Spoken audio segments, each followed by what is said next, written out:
Assalamualaikum semuanya. Kenalkan, nama saya Najwa Salsabila, mahasiswa Universitas Tukuman, Fakultas Kesehatan Masyarakat Prodi Gizi. Saya akan menjelaskan biologi dasar, yaitu tentang sel.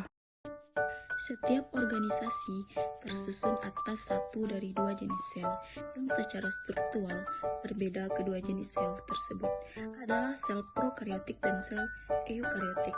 Pada sistem emakindem, kita tahu bahwa ada monera yang isinya adalah bakteri ataupun ganggang biru yang memiliki sel prokariotik berbeda, dan yang protista jamur tumbuhan dan hewan yang semuanya terdiri atas sel eukariotik.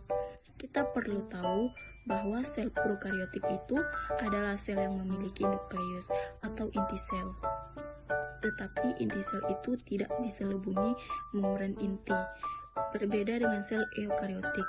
Sel eukariotik ini memiliki inti sel, dan inti sel itu dibungkus oleh membran inti. Sel pertama kali ditemukan oleh Robert Hooke pada tahun 1665, abad ke-19. Sel dibedakan menjadi 3 bagian utama, yaitu membran sel, nukleus atau inti sel, dan juga sitoplasma. Nah, untuk lebih jelas, kita akan membahas fungsi dan bagian-bagian sel satu persatu. Yang pertama, kita tentu akan membahas membran sel terlebih dahulu.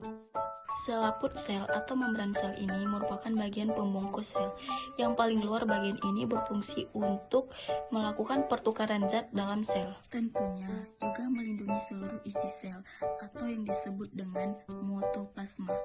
Membran sel ini bersifat hemipermeabel karena hanya dapat dilabui oleh zat-zat tertentu yang dapat larut secara difusi atau osmosis. Itu adalah membran sel. Bagian dari sel kedua itu adalah inti sel atau nukleus. Organel ini mengandung sebagian besar materi genetik seperti DNA dan RNA. Fungsi utama dari inti sel itu adalah memimpin kegiatan di dalam dengan cara mengatur fungsi gennya. Dalam inti sel terdapat anak inti sel atau nukleus yang berfungsi mengatur kinerja inti sel. Nah, yang ketiga, kita tahu bahwa setelah mengandung membran sel, inti sel ada sitoplasma. Sitoplasma itu adalah cairan pengisi ruang antara membran sel dan inti sel. Dan di dalam sitoplasma itu terdapat banyak organel sel. Di antaranya kita akan bahas juga bagian organel yang ada sitoplasma. Yang pertama ada ribosom. Jadi, ribosom adalah partikel berbentuk bulat yang berfungsi sebagai tempat pembentukan protein. Bagian ini merupakan organel terkenal di dalam sel. Ribosom ini ada dan melekat sepanjang retikulum endoplasma. Dan ada pula yang bebas atau sifatnya kadang disebut juga dengan soliter.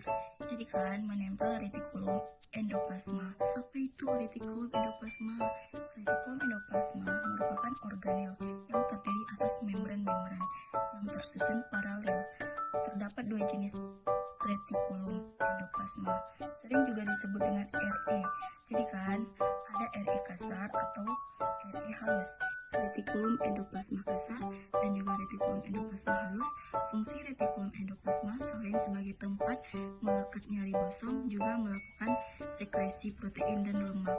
Selanjutnya adalah mitokondria. Mitokondria mengandung enzim yang dapat melepaskan energi dalam bentuk makanan pada proses respirasi sel.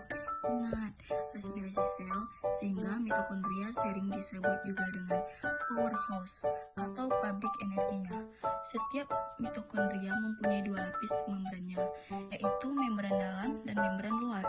Membran dalam pada mitokondria berbentuk lipatan yang disebut juga kristal. Fungsi utamanya mitokondria itu sebagai respirasi sel. Mitokondria respirasi sel. Selanjutnya ada badan Golgi. Jadi badan Golgi